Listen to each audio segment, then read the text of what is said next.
Okay. Wait, shouldn't you say this is Morgan with week? I don't know what week it is. This is Morgan, and this week we're talking about communication.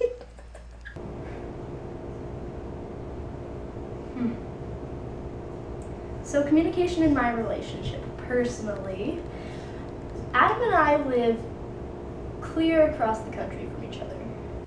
She lives in Orlando and I live in Wyoming. So our situation is a little bit unique. Our communication is pretty limited as far as how we can talk, when we can talk, when we can see each other, you know. Plane tickets are expensive, and currently he doesn't have internet, so we can't Skype. We text on and off. Yeah. Basically 24/7. We really, right now, just have texting, and occasionally we'll have phone calls. When we first met, that's pretty much all we did anyway, was texting and phone calls. And then when we started dating, we decided that we needed a plan. Yeah, there's really not a set schedule. When we're busy, we're busy. We kind of do our own thing. Yeah. And it's fine. Yeah. It makes it easier. To keep ourselves distracted. Yeah, exactly. Yeah, distracted. Because you definitely have to find a balance a little bit. You can't really... Yeah. You can't obsess about somebody. They're not around. It's very unhealthy. I'm probably going to obsess about you, though, when I go back. For a little while, anyway. I'm sorry, I'll obsess about you, too. As much as I can, between, tutoring and stuff. I'm sorry. Keep filling your boobs. Efficient communication is the bread and butter to a relationship. Because obviously, for a long distance relationship, you need to have some sort of structure to it. You need to have an idea of when you're going to be able to talk to your partner, and you need to know when they're available for you, when they're not available for you, so that you're not interrupting any of their business. So we kind of sat down and talked about it right away, and we were like, okay, Friday nights we'll call or we'll Skype, and the rest of the nights you pretty much have to yourself. We'll text every day, unless he needs space or I need space, then we'll just tell each other, hey, I'm not feeling very good today, I'm not feeling like myself, let's not talk today. But it kind of sucks that to hear that. It sucks, but we're both pretty understanding, and we're both very aware of ourselves. So it's not too hard to hear, oh, hey, I don't really feel like myself today. I don't want my negative energy rubbing off on you. Because that's what it really is. You don't want to create a bad situation by being negative just because you're having a bad day. So on bad days, we just try to just cut off that completely, to make sure that, we're staying positive with each other. I just think the best of her all the time, and we think the best of each other all the time, basically. But it's important just to be open and stuff, and not to jump to the worst conclusion when your partner tells you something. Then after I moved to Florida, and after he came down and visited for a week, we really decided that we needed to be talking more, that we were more serious, and we really relied on each other's energy, and we really relied on each other to be there for each other. I'm saying each other a lot. Oh, I left out something really important.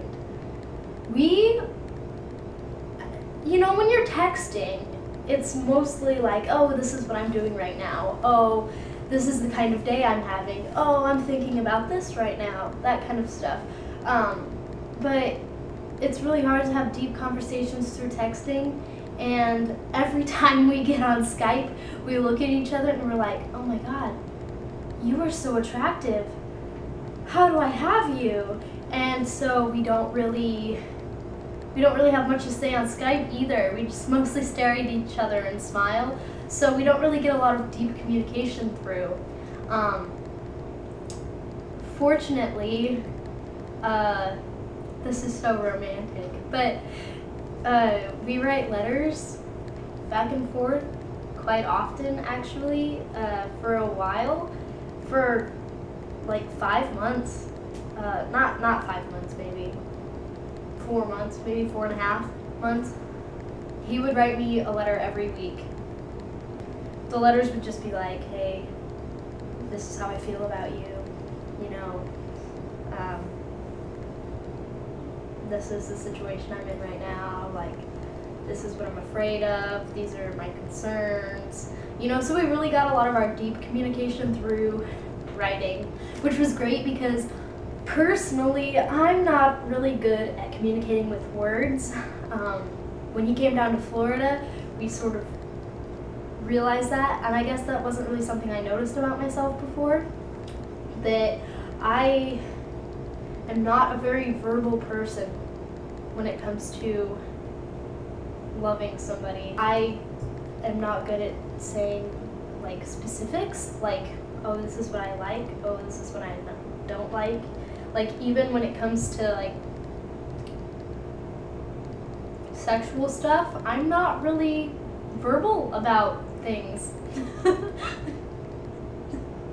I'm not really good at saying, hey, I like this, hey, I don't like this. Well, okay, he's pretty good at everything, so there's not really much I don't like, but, yeah. Okay, but we communicate well. Like, when there's something we need to talk about, we talk about it, get it out in the open. And we don't get mad. Like, we'll get upset, but we don't, like, I don't know, we don't stay mad at each other. But even now, like, if we get into a disagreement, or if he's scared of something, or if I'm scared of something, I'm not really good at communicating that. I get choked up, and I don't know how to talk about it. It's not that I don't want to talk about it. Of course I want to talk about it. I want to get it out there because that's how we are. We're very honest with each other. I choke up. Yeah. We're both very self-aware, and we're both very intuitive. I guess advice that I would give to somebody else, if you're uncomfortable with something, you need to talk about it.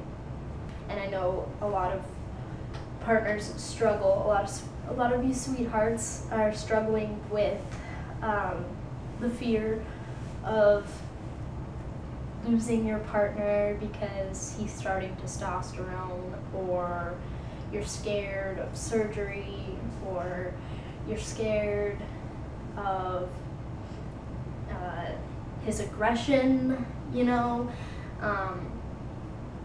Those are things that you need to not just post about on Facebook, but actually talk to your partner about and confront them about it. And you know, it's not always the most comfortable situation to confront somebody about the way they've been treating you or what you're afraid of. You know, it sucks that something that's making them happy might make you unhappy, but that's something that you need to talk with them about. Just say what you need to say. If you need to bring it up, bring it up. Because If it's can we go into my mom's advice? Yeah. Is that where you were going Yeah. with this? Okay. If something's gonna work out, it's gonna work out. If something's not gonna work out, it's not gonna work out. Like, matter of fact. So, by not bringing something up, by not communicating, you're just slowing down that process. It's either gonna work or it's not gonna work. And if it's gonna work and you bring something up, then it's still gonna work. Like, you're not gonna ruin it. But if something's... Does that make sense? You're just prolonging... something not working out anyway if you're not communicating about something that's making you uncomfortable or something that's not working out or something like that. So if you need to communicate, just do it. Yeah, just do it. You really have to just do it. What do you have to lose? A lot of people, they have a lot to lose. They'd be worried. It's important for him to know how you feel about the situation, because if he continues to do something that's making you unhappy, or if he wants something that you're not necessarily comfortable with and you don't say something, you are held responsible for that, because otherwise it's just going to get to a breaking point and he's going to think you're totally coming out of left field with this issue that he knew nothing about. You never said anything about it. The situation's going to be worse than what it would have been if you had initially brought up your concerns and your worries. So if I can do it with Adam from 3,000 miles away while he has no internet and I work a full-time job and he's in school full-time with a part-time job, then I feel like anybody can do it. Like, if you're really committed to somebody, you really want them, you really are dedicated to being with them, you will make that happen. Do we have anything else that we need to talk about with communication? Nope.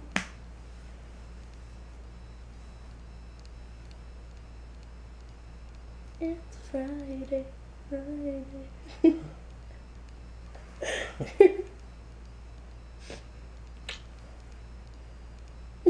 You're not even funny.